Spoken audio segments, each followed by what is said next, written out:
let's make sure we're all starting out on the same page. How many of you got dressed this morning? All right, I can't see all your hands up there, but hopefully everybody has their hand raised and none of us are naked. Otherwise, you might have a little bit of an awkward conversation with your seatmates. All kidding aside, you thought about what you would wear today. You probably thought about where you were going, the weather, who you were seeing, what you were going to do.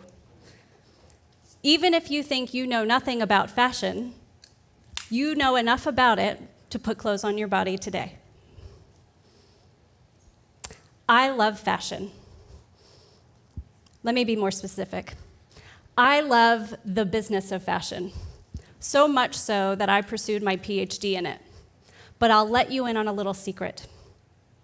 The fashion industry as we know it is obsolete. The fashion industry is in drastic need of change in order to make it more technologically innovative and sustainable. But change in the industry, I believe, begins with changing our perspective of how we make meaning from fashion. And that's what I'm here to do.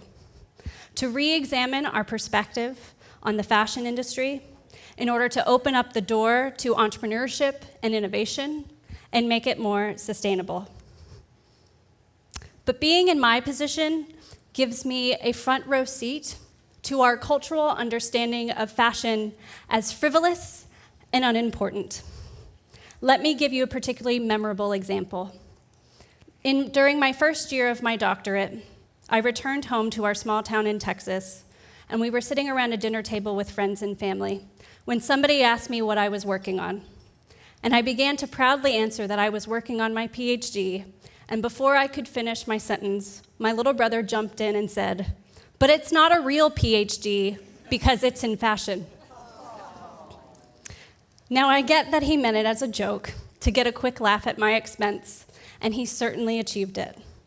But it cut me to the core to hear that somebody I loved so much didn't see the value in the thing that I loved doing. But if you think about it, is it any wonder? We think of fashion as frivolous because we don't need to be pretty, handsome, or attractive.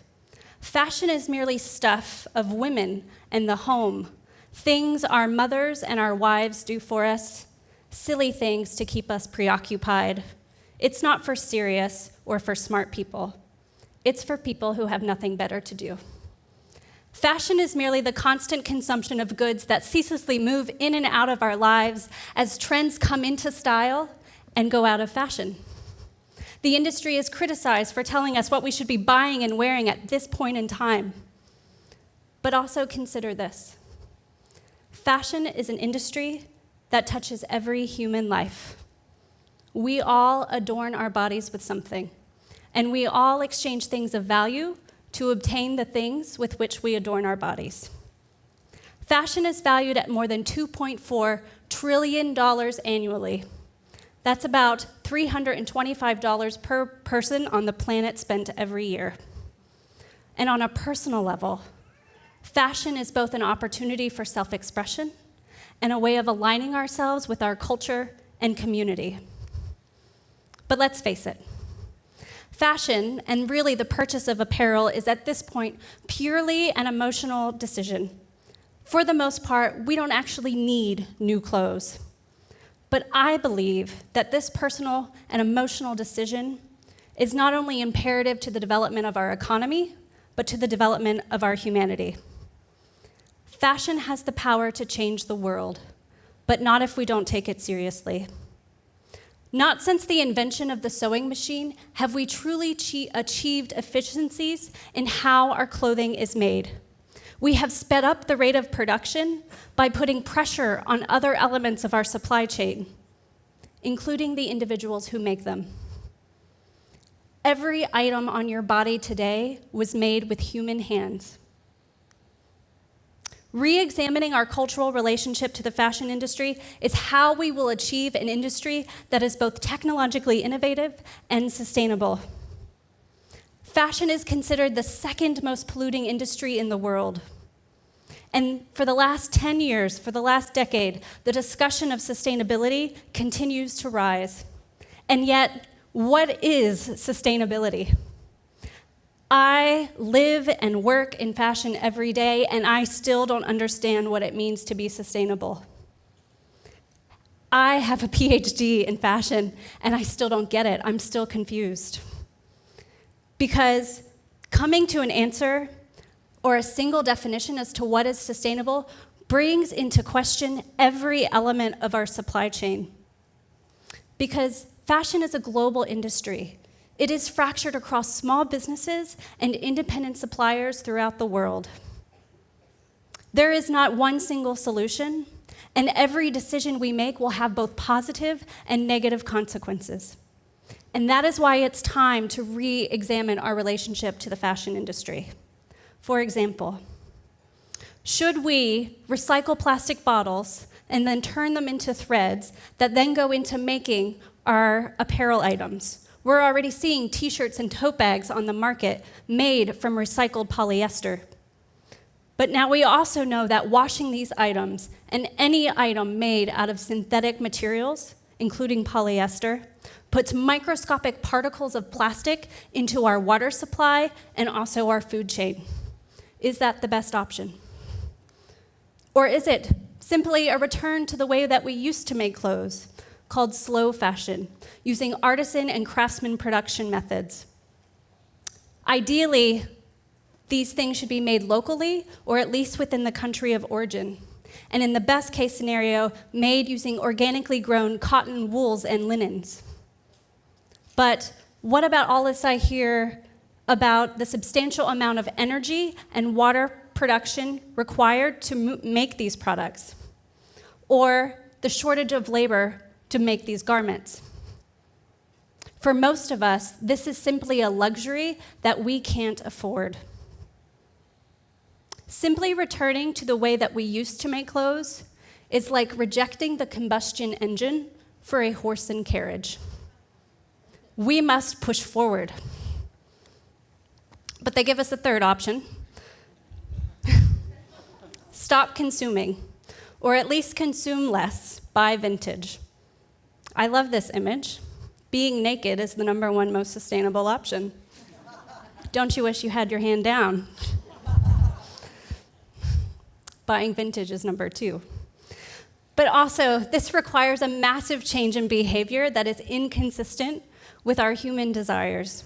Because you see, we use fashion, not only the consumption of it, but the creation of it, to express who we are and the way we want to live.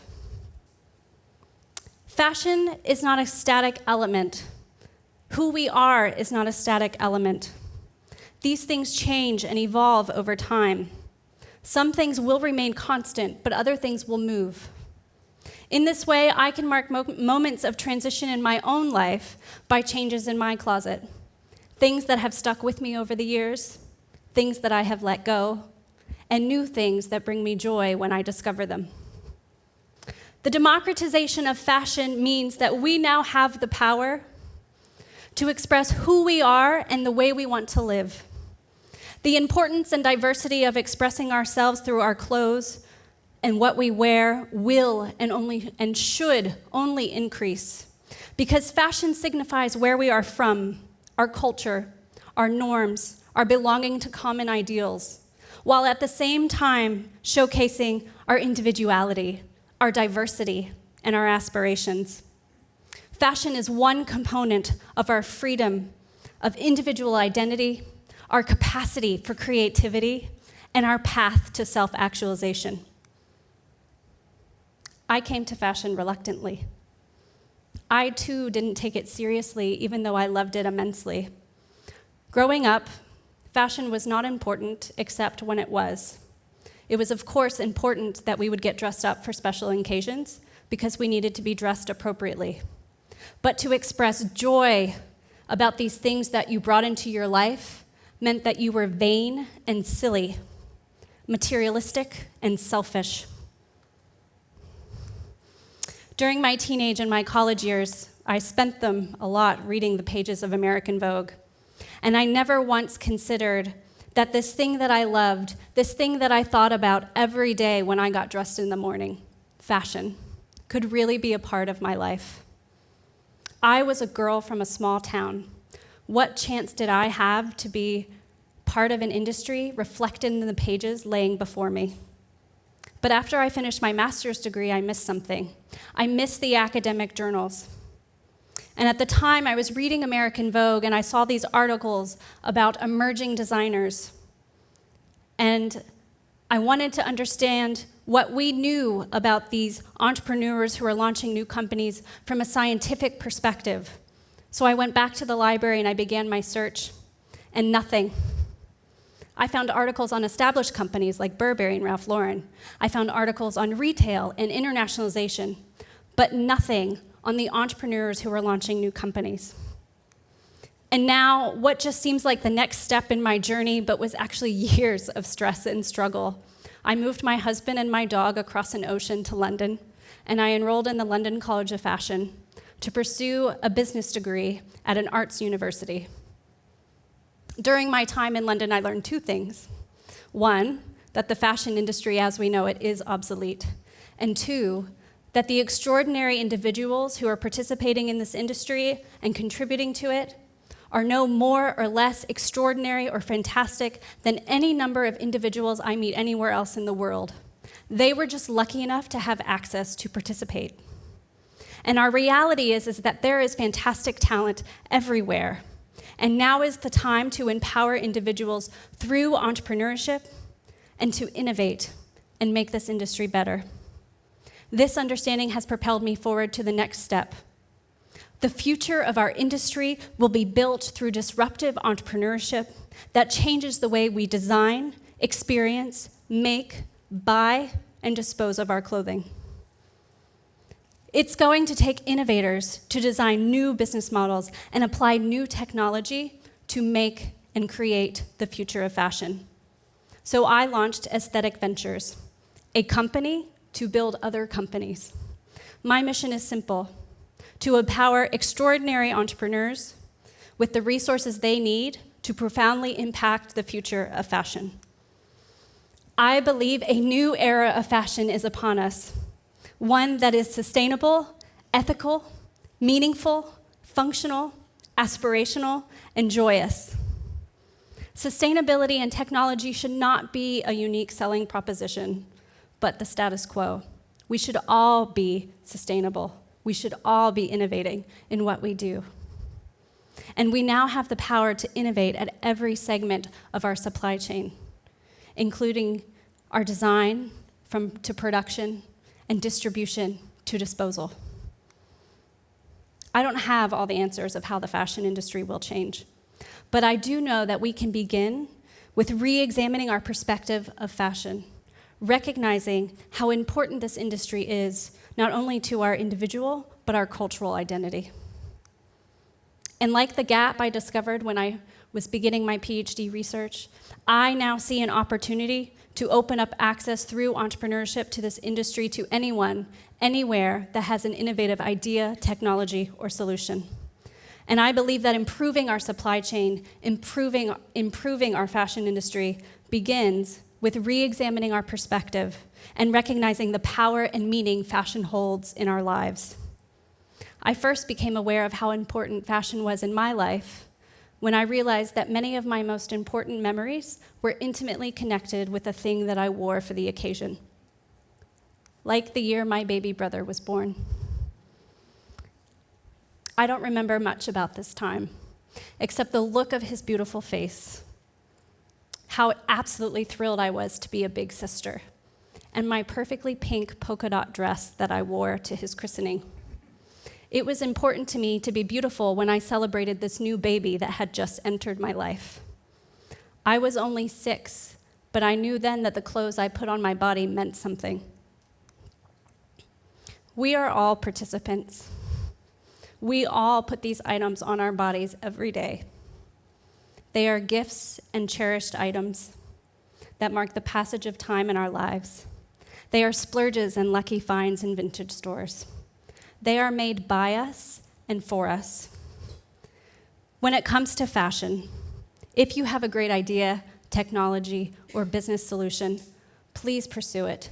Build the company, because we need more innovation faster. If you already work in this industry, please do everything you can to improvement. Like I said in the beginning, fashion is my business. I love it, and this is what I'm dedicating my life to. But I also get that most of us will only ever just wear clothes, and that's totally cool. Buy the things that you love, but also love the things that you buy, because these are the items that you live your life in. Thank you.